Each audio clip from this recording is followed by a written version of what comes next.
സ്തംഭിനി നമഃ സർവദുഷ്ടപ്രദുഷ്ടാനാം സർവേഷാം സർവവാക്സിദ്ധസക്ചുർ മുഖഗതിജിഹ്വസ്തംഭനം കുരു കുരു ശീഘ്രം വശ്യം. നമസ്തേ. പ്രപഞ്ചത്തിന്റെ അജയ്യനായ നാഥൻ, ഗണങ്ങളുടെ അധിപൻ, പ്രതിബന്ധങ്ങളെ നശിപ്പിക്കുന്നവൻ, ശാശ്വതമായ പ്രശസ്തി, സമ്പത്തിന്റെയും ഐശ്വര്യത്തിന്റെയും ഉറവിടം, ജ്ഞാനത്തിന്റെ പരമോന്നത പുരോഹിതൻ എന്നീ നിലകളിൽ ഗണപതിയുടെ പരമോന്നത രൂപത്തെ ആരാധിക്കുന്ന ഒരു പുണ്യ ശ്ലോകമാണ് മഹാഗണപതി ഗതയും ബുദ്ധിയും. മോഹേ മോഹിനി നമഃ സ്തംഭേ സ്തംഭിനി നമഃ സർവദുഷ്ടപ്രദുഷ്ടാനാം സർവേഷാം. നിഷേധാത്മകത, അറിയപ്പെടുന്നതും അറിയപ്പെടാത്തതുമായ ശത്രുക്കൾ, ആരോഗ്യ ആശങ്കകൾ, ഗ്രഹദോഷങ്ങൾ, ദൗർഭാഗ്യങ്ങൾ, കടങ്ങൾ, ഭയം, കഷ്ടപ്പാടുകൾ എന്നിവയ്ക്കെതിരെ ഗണപതിയുടെ കൃപയും അനുകമ്പയും ആവശ്യപ്പെടുന്നു. മോഹേ മോഹിനി നമഃ സ്തംഭേ സ്തംഭിനി നമഃ സർവദുഷ്ടപ്രദുഷ്ടാനാം സർവേഷാം. വിനായക ചതുർത്ഥിയിൽ നമ്മളൊക്കെ വിനായക ഗണപതി ക്ഷേത്രങ്ങളിൽ പോകും. ഭഗവാൻ ഗണേശന്റെ ഏറ്റവും പ്രധാനപ്പെട്ട ഒരു ദിവസം. മോഹേ മോഹിനി നമഃ സ്തംഭേ സ്തംഭിനി നമഃ. അദ്ദേഹത്തിന്റെ കാര്യങ്ങൾ പറയുമ്പോൾ തന്നെ നമുക്കൊരു എക്സ്ട്രാ എനർജി, സ്പെഷ്യൽ നമ്മുടെ ശരീരത്ത് വന്ന് ഭവിക്കുന്നു. മോഹേ മോഹിനി നമഃ സ്തംഭേ സ്തംഭിനി നമഃ സർവദുഷ്ടപ്രദുഷ്ടാനാം സർവ. ഏതൊരു വിഷയത്തിന്റെയും തുടക്കം ഗണപതിയിൽ നിന്നാണ്. ഒരു കുഞ്ഞു സദ്യ ആണെങ്കിൽ പോലും നമ്മൾ ഗണപതിക്ക് കൊടുക്കാതെ ഒന്നും ചെയ്യാറില്ല. നാളത്തെ പ്രത്യേക ഗണപതി ഹോമത്തിൽ നിങ്ങളെ ഓർക്കണം എന്നുണ്ടെങ്കിൽ, പൂജയിൽ പ്രാർത്ഥിക്കണം എന്നുണ്ടെങ്കിൽ, നിങ്ങളുടെ പ്രാർത്ഥനാ വിഷയവും നാളും കമന്റ് ബോക്സിൽ കൃത്യമായി എഴുതേണ്ടതാണ്. കുറിച്ചെടുക്കുന്നതായിരിക്കും, പൂജയിൽ ഓർക്കുന്നതായിരിക്കും. ദുഷ്ടപ്രദുഷ്ടാനാം സർവേഷാം സർവവാക്സിദ്ധസക്ചുർ മുഖഗതിജിഹ്വസ്തംഭനം കുരു കുരു ശീഘ്രം വശ്യം കുരു കുരു. ഐം ഗ്ലൗം ഠഹ ഠഹ ഠഹ ഠഹ ഹും അസ്ത്രായ ഫട് സ്വാഹ. ഓം ഐം ഹ്രീം ശ്രീം ഐം. ബുദ്ധിയുടെയും സിദ്ധിയുടെയും ഇരിപ്പിടമായ മഹാഗണപതിയെ സ്മരിച്ചുകൊണ്ടാണ് ഏത് ശുഭകാര്യവും ആരംഭിക്കുന്നത്. ശിവപാർവതി പുത്രനായി ശ്രീഗണേശൻ അവതരിച്ചു എന്നാണ് പുരാണങ്ങളിൽ പറയുന്നത്. ഗണേശ പുരാണത്തിൽ മഹാഗണപതിയെ പരമ്പൊരുളായിട്ടാണ് പ്രതിപാദിച്ചിരിക്കുന്നത്. ഗണങ്ങളുടെ അധിപനാണ് ഗണപതി, വിഘ്നേശ്വനുമാണ്.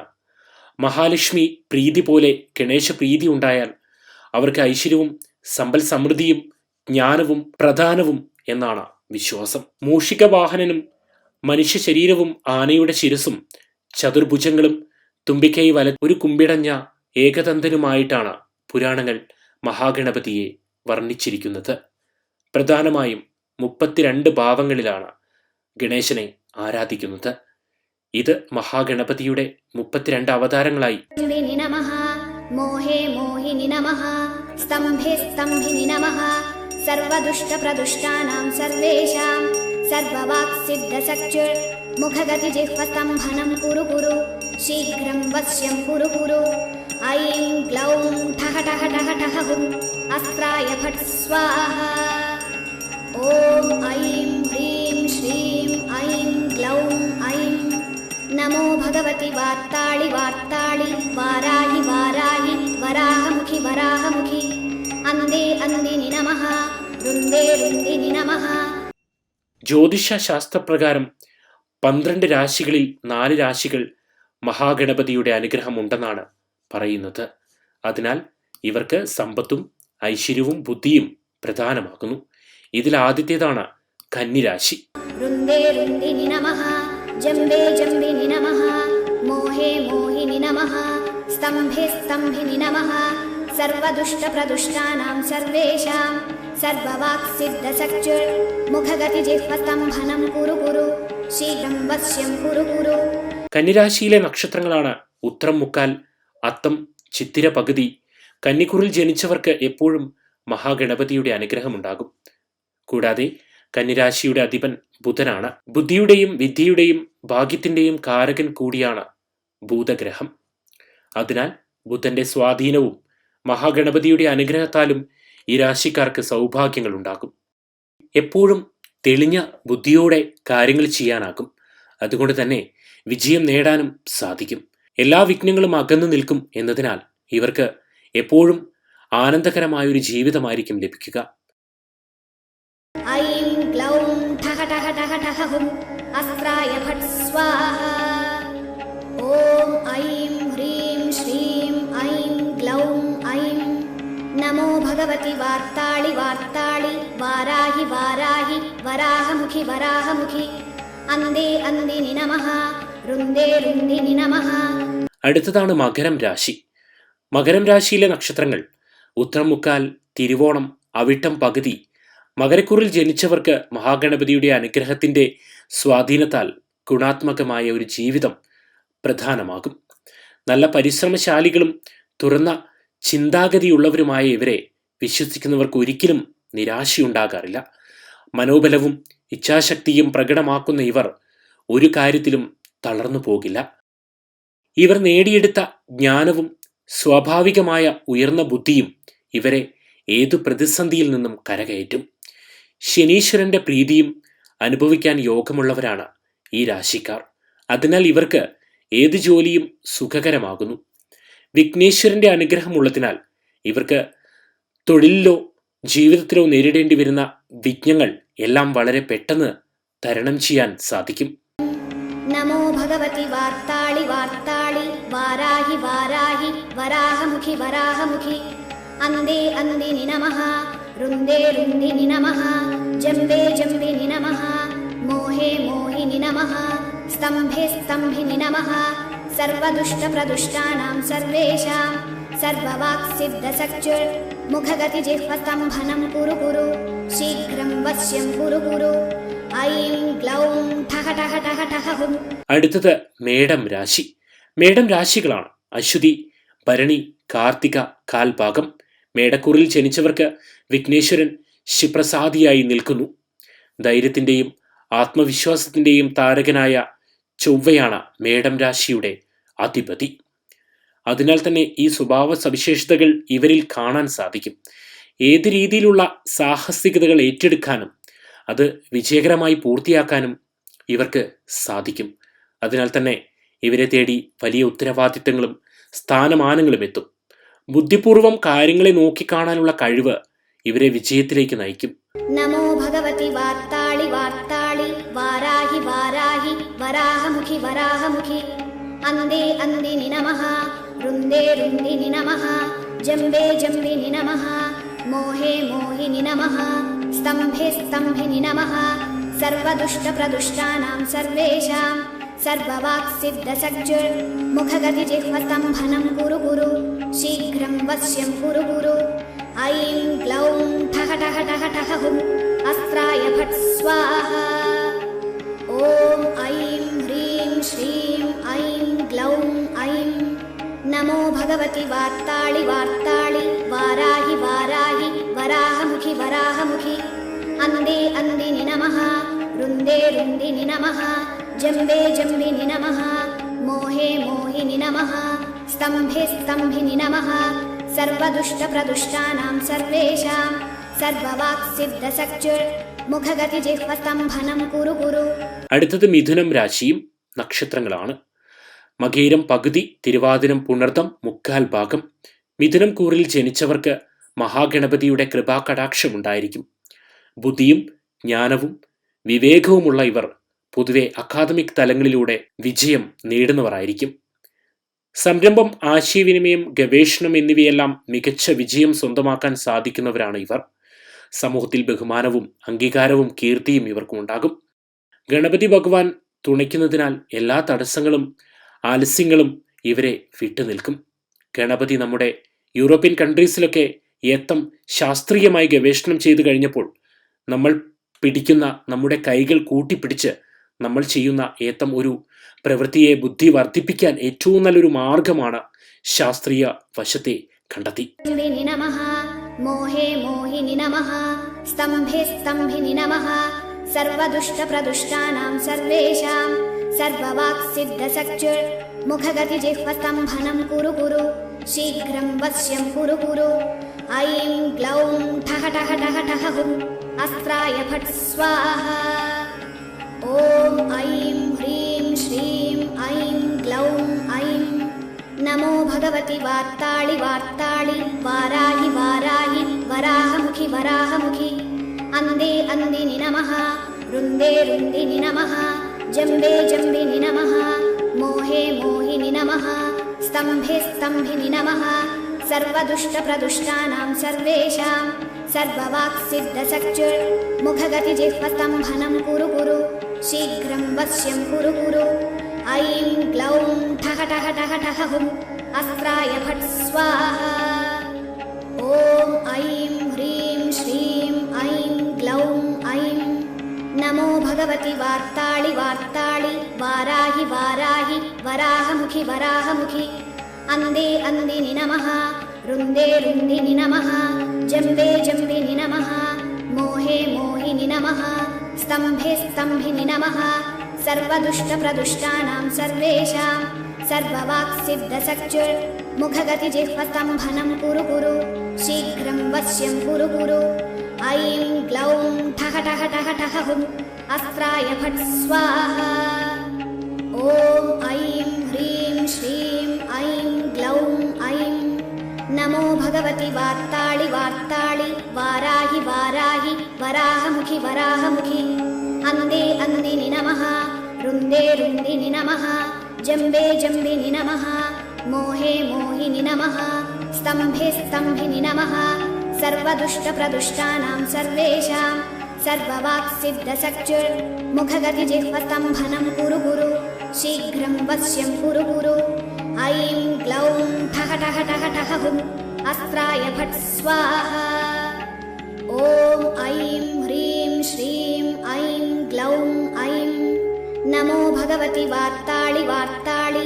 वाराहि वाराहि वराहमुखि वराहमुखि अन्धे अन्धिनि नमः रुन्दे रुन्दिनि नमः जम्बे जम्बिनि नमः मोहे मोहिनि नमः स्तम्भे स्तम्भिनि नमः सर्वदुष्टप्रदुष्टानां सर्वेषां सर्ववाक्सिद्धसक्चुर्मुखगतिजिह्वस्तम्भनं कुरु कुरु शीघ्रं वश्यं कुरु कुरु ऐं ग्लौं ठः ठः ठः ठः हुम् अस्त्राय फट् स्वाहा ॐ ऐं ह्रीं श्रीं ऐं ग्लौं ऐं नमो भगवति वार्ताळि वार्ताळि वाराहि वाराहि वराहमुखि वराहमुखि अन्धे अन्धिनि नमः रुन्दे रुन्दिनि नमः जम्बे जम्बिनि नमः मोहे मोहिनि नमः स्तम्भे स्तम्भिनि नमः सर्वदुष्टप्रदुष्टानां सर्वेषां सर्ववाक्सिद्धसक्चुर्मुखगतिजिह्वस्तम्भनं कुरु कुरु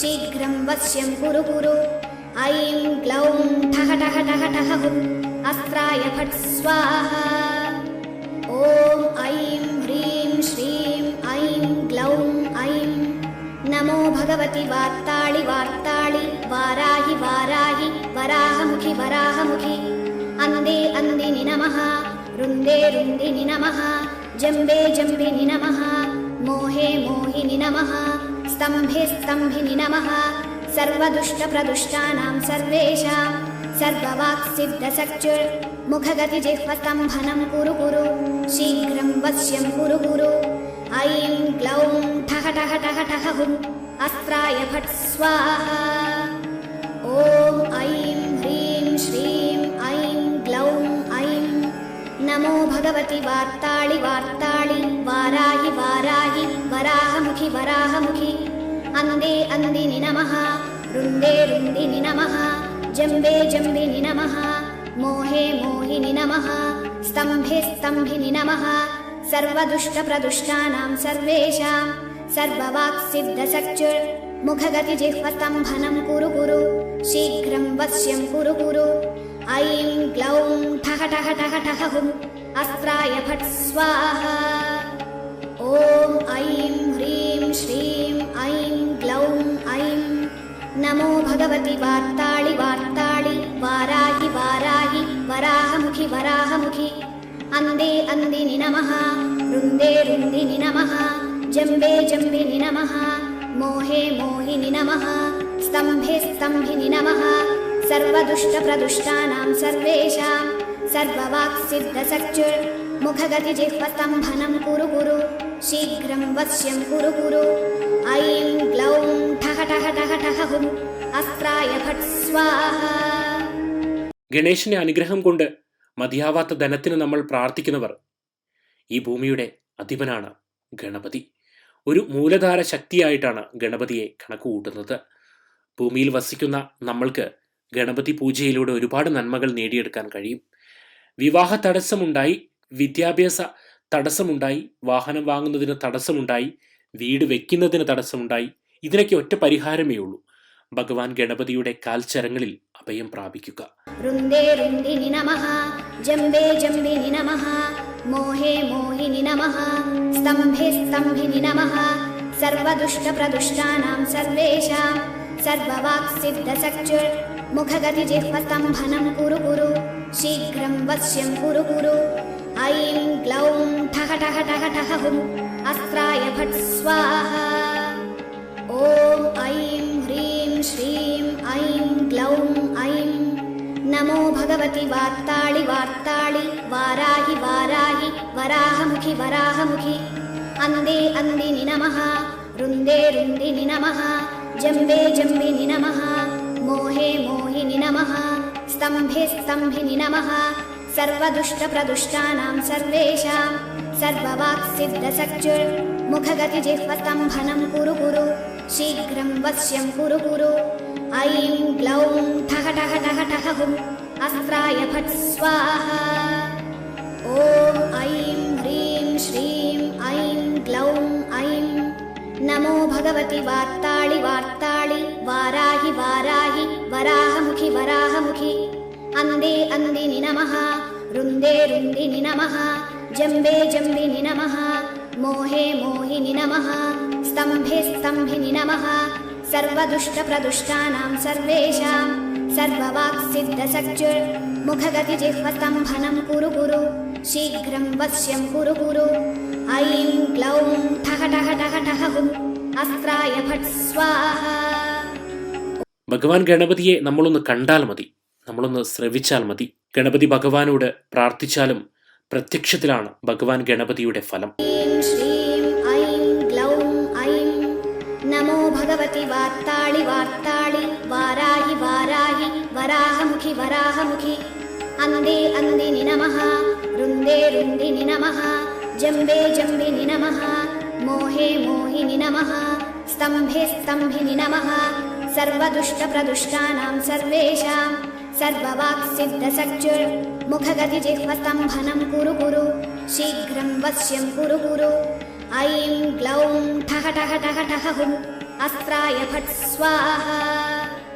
ഓം ഐം ഹ്രീം ശ്രീം ഐം ഗ്ലൗം ഐം നമോ ഭഗവതി വാർത്താളി വാർത്താളി വാരാഹി വാരാഹി വരാഹമുഖി വരാഹമുഖി അന്ദേ അന്ദിനി നമഃ, രുന്ദേ രുന്ദിനി നമഃ, ജംബേ ജംബിനി നമഃ, മോഹേ മോഹിനി നമഃ, സ്തംഭേ സ്തംഭിനി നമഃ, സർവദുഷ്ടപ്രദുഷ്ടാനാം സർവേഷാം സർവവാക്സിദ്ധസക്ചുർ മുഖഗതിജിഹ്വസ്തംഭനം കുരു കുരു ശീഘ്രം വശ്യം കുരു കുരു ഐം ഗ്ലൗം ഠഃ ഠഃ ഠഃ ഠഃ ഹും അസ്ത്രായ ഫട് സ്വാഹ.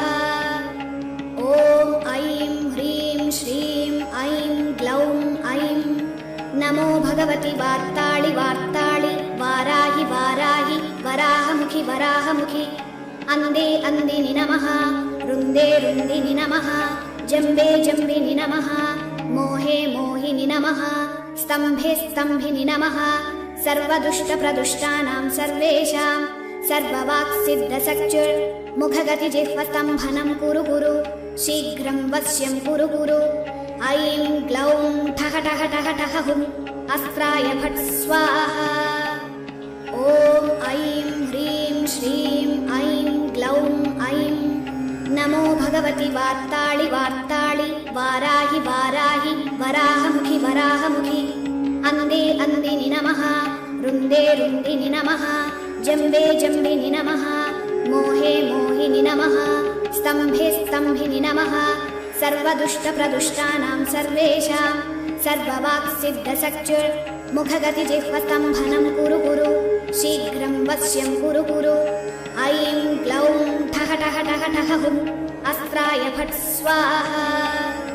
ॐ ऐं ह्रीं श्रीं ऐं ग्लौं ऐं नमो भगवति वार्ताळि वार्ताळि वाराहि वाराहि वराहमुखि वराहमुखि। अन्धे अन्धिनि नमः। रुन्दे रुन्दिनि नमः। जम्बे जम्बिनि नमः। मोहे मोहिनि नमः। स्तम्भे स्तम्भिनि नमः। सर्वदुष्टप्रदुष्टानां सर्वेषां सर्ववाक्सिद्धसक्चुर्मुखगतिजिह्वस्तम्भनं कुरु कुरु शीघ्रं वश्यं कुरु कुरु। ऐं ग्लौं ठः ठः ठः ठः हुम् अस्त्राय फट् स्वाहा।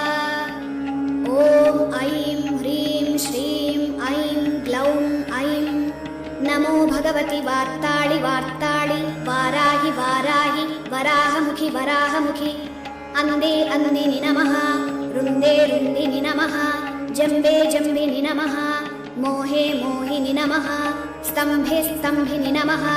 सर्वदुष्टप्रदुष्टानां सर्वेषां सर्ववाक्सिद्धसक्चुर्मुखगतिजिह्वस्तम्भनं कुरु कुरु शीघ्रं वश्यं कुरु कुरु। ऐं ग्लौं ठः ठः ठः ठः हुम् अस्त्राय फट् स्वाहा।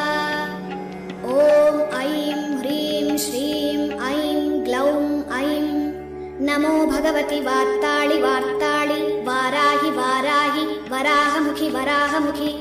अन्धे अन्धिनि नमः। रुन्दे रुन्दिनि नमः।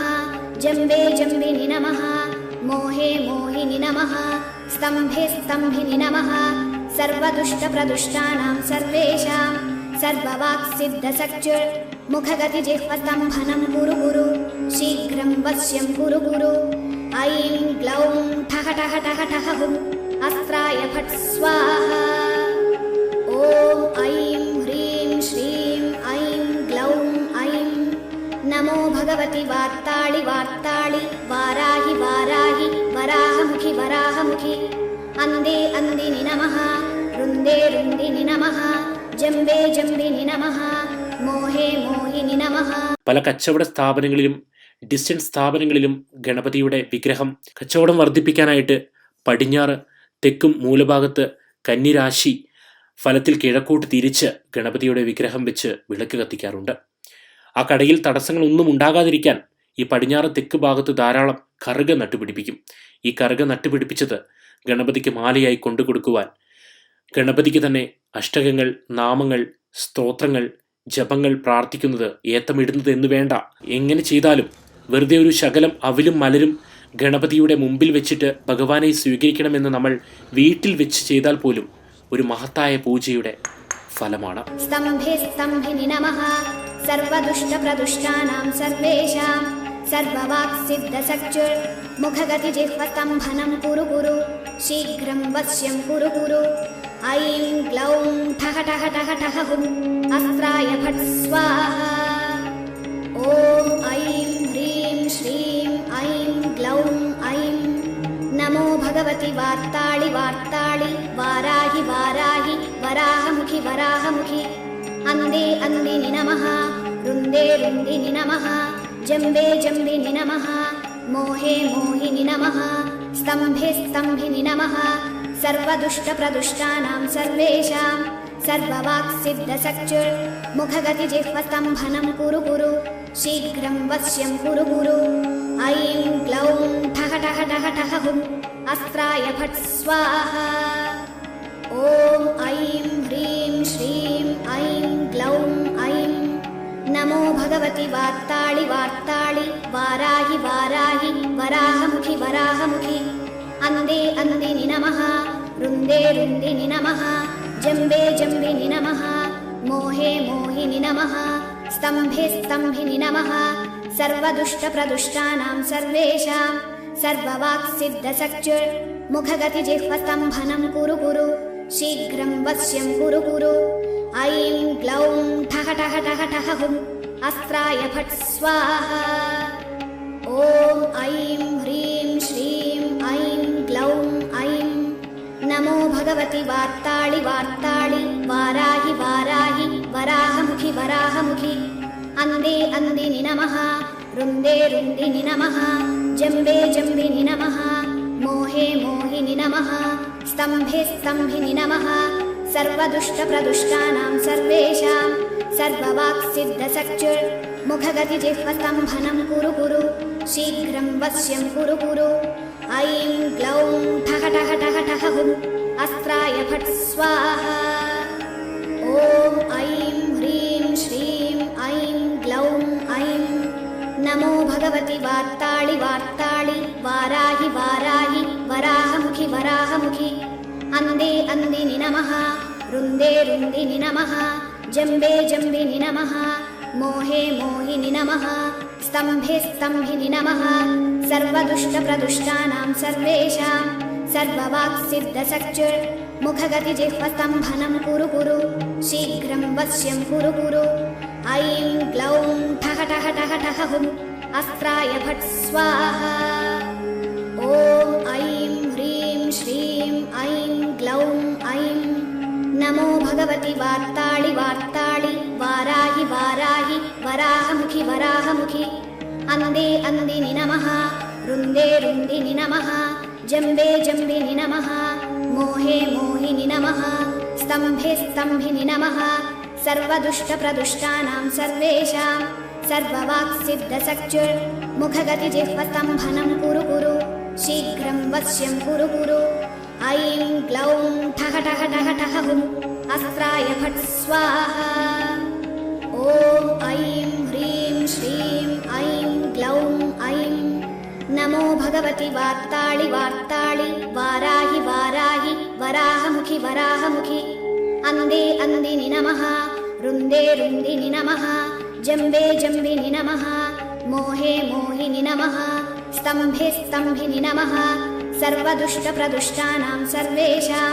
सर्ववाक्सिद्धसख्युर्मुखगतिजिह्वस्तम्भनं कुरु कुरु शीघ्रं वश्यं कुरु कुरु ऐं ग्लौं ठः ठः ठः ठः हुं अस्त्राय फट् स्वाहा ॐ ऐं ह्रीं श्रीं ऐं ग्लौं ऐं नमो भगवति वार्ताळि वार्ताळि वाराहि वाराहि वराहमुखि वराहमुखि अन्धे अन्धिनि नमः रुन्दे रुन्दिनि नमः जम्बे जम्बिनि नमः मोहे मोहिनि नमः स्तम्भे स्तम्भिनि नमः सर्वदुष्टप्रदुष्टानां सर्वेषां सर्ववाक्सिद्धसख्युर्मुखगतिजिह्वस्तम्भनं कुरु कुरु शीघ्रं वश्यं कुरु कुरु ऐं ग्लौं ठः ठः ठः ठः हुं अस्त्राय फट् स्वाहा ॐ ऐं ह्रीं श्रीं ऐं ग्लौं ऐं नमो भगवति वार्ताळि वार्ताळि वाराहि वाराहि वराहमुखि वराहमुखि अन्धे अन्धिनि नमः रुन्दे रुन्दिनि नमः जम्बे जम्बिनि नमः मोहे मोहिनि नमः स्तम्भे स्तम्भिनि नमः सर्वदुष्टप्रदुष्टानां सर्वेषां सर्ववाक्सिद्धसख्युर्मुखगतिजिह्वस्तम्भनं कुरु कुरु शीघ्रं वश्यं कुरु कुरु ऐं ग्लौं ठः ठः ठः ठः हुं अस्त्राय फट् स्वाहा ॐ ऐं ह्रीं श्रीं ऐं ग्लौं ऐं नमो भगवति वार्ताळि वार्ताळि वाराहि वाराहि वराहमुखि वराहमुखि अन्धे अन्धिनि नमः रुन्दे रुन्दिनि नमः जम्बे जम्बिनि नमः मोहे मोहिनि नमः स्तम्भे स्तम्भिनि नमः सर्वदुष्टप्रदुष्टानां सर्वेषां सर्ववाक्सिद्धसख्युर्मुखगतिजिह्वस्तम्भनं कुरु कुरु शीघ्रं वश्यं कुरु कुरु ऐं ग्लौं ठः ठः ठः ठः हुं अस्त्राय फट् स्वाहा ॐ ऐं ह्रीं श्रीं ऐं ग्लौं ऐं नमो भगवति वार्ताळि वार्ताळि वाराहि वाराहि वराहमुखि वराहमुखि अन्धे अन्धिनि नमः रुन्दे रुन्दिनि नमः जम्बे जम्बिनि नमः मोहे मोहिनि नमः स्तम्भे स्तम्भिनि नमः सर्वदुष्टप्रदुष्टानां सर्वेषां सर्ववाक्सिद्धसख्युर्मुखगतिजिह्वस्तम्भनं कुरु कुरु शीघ्रं वश्यं कुरु कुरु ऐं ग्लौं ठः ठः ठः ठः हुं अस्त्राय फट् स्वाहा ॐ ऐं ह्रीं श्रीं ऐं ग्लौं ऐं नमो भगवति वार्ताळि वार्ताळि वाराहि वाराहि वराहमुखि वराहमुखि अन्धे अन्धिनि नमः रुन्दे रुन्दिनि नमः जम्बे जम्बिनि नमः मोहे मोहिनि नमः स्तम्भे स्तम्भिनि नमः സർവദുഷ്ടപ്രദുഷ്ടാനാം സർവേഷാം സർവവാക്സിദ്ധസക്ചുർ. ഈ വീഡിയോ ഇവിടെ പൂർണ്ണമാവുകയാണ്. അടുത്ത വീഡിയോയിൽ വീണ്ടും കാണാം. Cameraman കൈലാസിനൊപ്പം SPS. മുഖഗതി ജിഹ്വസ്തംഭനം കുരു കുരു ശീഘ്രം വശ്യം കുരു കുരു ഐം ഗ്ലൗം ഠഹ ഠഹ ഠഹ